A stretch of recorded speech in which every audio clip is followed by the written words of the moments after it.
Ketua DPC Partai Demokrat Kabupaten Probolinggo, Dedi Kriawan, dicopot dari jabatannya setelah ditetapkan sebagai tersangka atas dugaan pencabulan terhadap karyawatinya.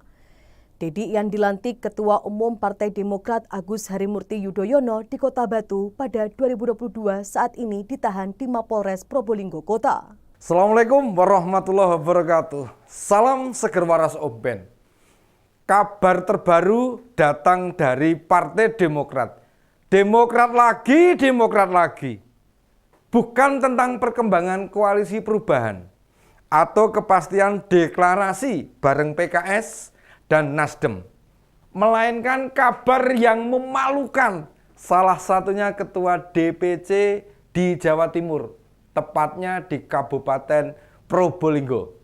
Diduga melakukan pencabulan. Astagfirullahaladzim. Astagfirullahaladzim, ya Allah, berilah petunjuk orang-orang Demokrat ini. Perbuatan bejat itu dilakukan Ketua DPC Demokrat Probolinggo pada karyawannya sendiri dan dilakukan di jalanan alias di dalam mobil. Gimana ini? Menurut perasaan Anda gimana? Melakukan hal yang bejat di dalam mobil. Akibat perbuatannya itu, Pak Dedi sudah ditahan oleh polisi. Wah, anak buah jenengan ini kok kayak gitu toh Mas AHY. Saya paham, kita tidak bisa mengontrol semua orang. Tetapi setidaknya kader-kader di bawah kan bisa menyaring siapa-siapa yang perilakunya membahayakan nama baik partai atau institusi. Seharusnya tidak diberi jabatan strategis. Kejadian ini akan memberi dampak pada partai panjenengan. Ikuti setelah yang satu ini. Om Ben kembali.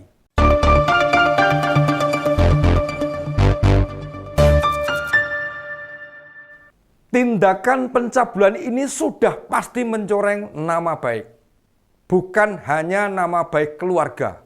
Bukan hanya tempat usaha Pak Dedi, termasuk pula jadi pertaruhan situasi politik lokal. Mbaknya yang dilecehkan ini masih sangat muda. Dia karyawan Pak Dedi, beralasan mengantarkan pesanan. Perempuan ini diajak. Di perjalanan malah diraba-raba. Tentu saja ya berontak. Mungkin Pak Dedi ini sudah lama nggak diservis sama istrinya. Jadi sampai ubun-ubun itu rasanya. Gimana rasanya kalau tidak diservis sama istri? Untungnya bisa keluar cepat dari mobil. Berlari dan meminta pertolongan. Begitu sampai di rumah, langsung diantar keluarganya ke kantor polisi. Pak Dedi langsung ditetapkan sebagai tersangka dan ditahan. Perjuangan Demokrat tidak hanya di Probolinggo, tetapi juga di Jawa Timur makin berat. Pak Dedi ini bukan orang baru. Dia kader lama dan militan. Dan dipilih memimpin Demokrat Probolinggo secara aklamasi. Itu menandakan bahwasanya Pak Dedi ini yang dimaui oleh kader-kader di Kabupaten Probolinggo. Jabatan sebelumnya itu sebagai sekretaris DPC Demokrat. Ini menandakan dia sudah paham dan teruji di partai. Di samping itu memiliki restoran atau rumah makan. Mengapa cobaan begini hadir di Demokrat beruntun? Awal tahun ini yang sama juga memimpin Ketua DPRD Penajam Pasar Utara. Namanya Pak Sahrudin Nur, yang video mesumnya sudah viral. Dia melaporkan orang yang diajak ngamar ke polisi karena menuding si perempuan itu yang menyebarkan video. Terlapor itu mahasiswi sebuah perguruan tinggi di Jakarta. Mereka kenalan di sebuah mall. Lalu Pak Sahrudin ngajak ngamar dengan alasan si mahasiswi itu butuh uang untuk kuliah. Terlepas dari cerita itu, tapi perbuatan mesum yang dilakukan kader Demokrat ini menandakan mudahnya kader hawa nafsunya naik. Bedanya kalau Pak Dedi langsung dicopot dari ketua DPC, sementara Pak Sahrudin kurang tahu. Beritanya sampai sekarang belum ada. Apakah jabatan ketua DPRD sudah diganti atau belum?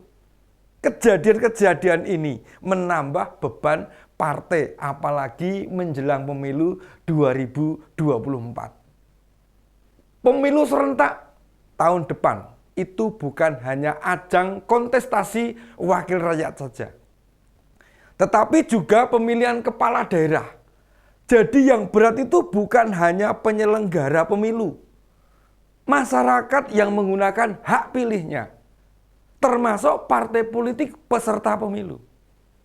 Bagaimana ketua-ketua DPC maupun DPD Demokrat memikirkan siapa calon bakal kepala daerah yang pas untuk diusung?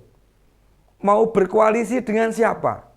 Adakah kader yang mau diajukan untuk ikut kontestasi pilkada? Mungkin jika kita telaah, pimpinan daerah yang kader Demokrat dengan penilaian publik baik, ya Pak Emil Dardak.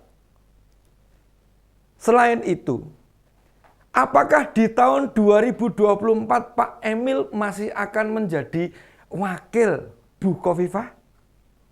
Menjadi cagup sendiri? Atau pindah ke Jakarta? Juga di wilayah-wilayah lainnya, akankah ada kader yang diajukan? Kalau masalah seperti Pak Dedi dan Pak Sahrudin juga menimpa kabupaten lain, ya perjuangan Demokrat bakal lebih berat lagi. Secara psikologi bakal dinilai negatif oleh publik. Akan berat mendapatkan suara masyarakat. Kayaknya konsolidasi internal Demokrat butuh ditingkatkan lagi, supaya performa partai makin baik.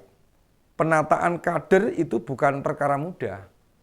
Sebab kita tidak bisa mengontrol setiap detik kehidupan kader-kader partai yang ada di bawah. Pembinaan-pembinaan mental, keagamaan, perilaku, ini harus rutin, terutama guna menjaga marwah partai. Dan Mas AHY, kejadian begini mudah viral, mudah menyebar. Jangan dikira cuma urusan politik saja yang gampang diberitakan.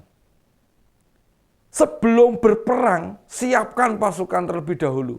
Sampean kan mantan prajurit, mestinya kan tahu. Kalau setiap pengurus saja tidak memaknai beratnya perjuangan mencapai tujuan, bagaimana suara Demokrat akan bertambah besar? Pengalaman menjadi politisi bagi Mas AHY kan baru seumur jagung. Konsolidasi internal kalau saya lihat di berbagai platform Demokrat sudah lumayan. Tetapi kenapa dampaknya belum terasa? Karena yang dilihat oleh kader DPP hanya pidato, sambutan, berbicara pada suasana formal. Ini penting dijadikan pelajaran. Harus ada ikatan-ikatan yang terbentuk. Mulai dari jajaran DPP, DPD hingga DPC. Lihatlah beberapa pimpinan parpol yang tingkat keterikatannya dengan pimpinan di bawahnya cukup baik. Atau lihat apa yang dilakukan Pak Jokowi.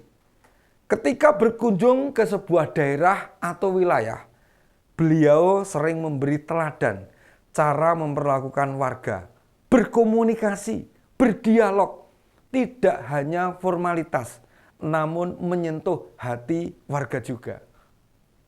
Kan tidak semua diajak selfie. Itu tandanya Pak Jokowi mengamati betul raut muka masyarakat yang berharap bisa dekat dengan pemimpinnya. Kadang berkunjung ke pasar atau usaha kecil, beliau menyempatkan ngobrol, bertanya tentang kehidupan usahanya. Kalau belajar tentang kepemimpinan itu bisa ke siapapun. Ambil contoh-contoh yang baik saja. Dan itu bisa Anda lakukan Mas Ahaye. Kalau Pak SBY kan sering bersikap formal, normatif. Tidak dilakukan dengan hati, capek, lelah, butuh waktu. Emang iya Mas. Pak Jokowi itu kalau mau menuruti keinginan sendiri, ya pasti pengen seperti pemimpin yang lain. Selesai acara, ya sudah. Tapi beliau memahami betul, mendorong semangat usaha keras, perjuangan itu perlu benar-benar disentuh oleh pemimpin. Bahkan dalam berbagai dialognya, jarang Presiden banyak memberi nasihat. Yang beliau berulang kali jalani ada dua. Bertanya dan mendengar. Ini dua kunci penting menjadi pemimpin yang baik. Jangan dikira bertanya dan mendengar itu tidak menyentuh jiwa. Demikian opini Den Beni. Assalamualaikum warahmatullahi wabarakatuh. Sampai ketemu lagi.